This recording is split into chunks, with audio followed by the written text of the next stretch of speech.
Well done on completing the Berg balance test. I know that can be a very challenging assessment, but like you mentioned before we got started, there were you had some worries about your balance. And our goal with this test is really to evaluate different parts of your balance. So the balance when you're standing still, or what we call a static balance, and also the balance where you're moving. So we call that dynamic balance or the moving balance. So this test gives us a really nice picture and will allow us to kind of determine where you might be having more difficulties. So your total score, once we finished and added everything up, was a 42. And what that tells us is actually it increases your chances of potentially having a fall, which is something that we don't want to happen. So having that score of 42 really puts you at a higher level of a fall risk. And we want to make sure that we decrease your fall risk and we increase your balance and improve your balance with our physical therapy.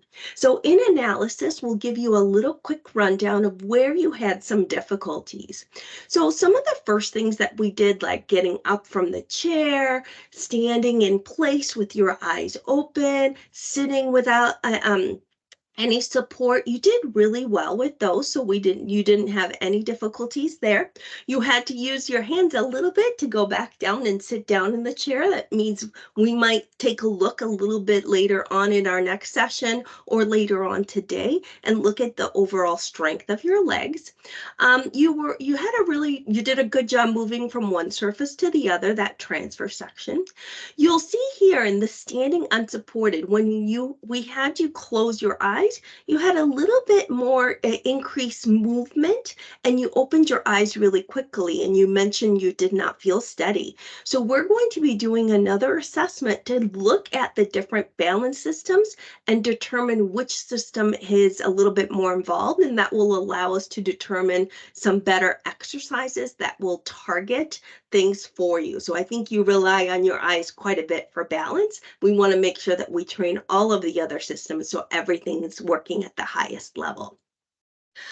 You also had a little bit of a difficulty when you put your feet together, right? So when you made your base of support a little bit smaller, you had a little bit more sway and you were a little bit unsure of your balance at that point. So that again will lead us to doing some more exercises to target that so we can improve your ability to feel comfortable and confident when you have that smaller base of support.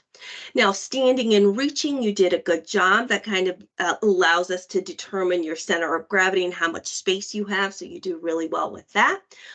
Picking up from the floor, you did a good job. Where you started having a little bit of difficulty was more the dynamic or the moving pieces, right? So when we were standing in place and you were looking over your shoulder, turning around in place, our step stool one, when you were moving, standing on one foot, those things are higher level balance. And so that's where you had some of the difficulties in this balance test. So our exercises and our activities in physical therapy are really going to target those higher level balance activities so we can make sure that you're safe and that we overall decrease your risk of falls.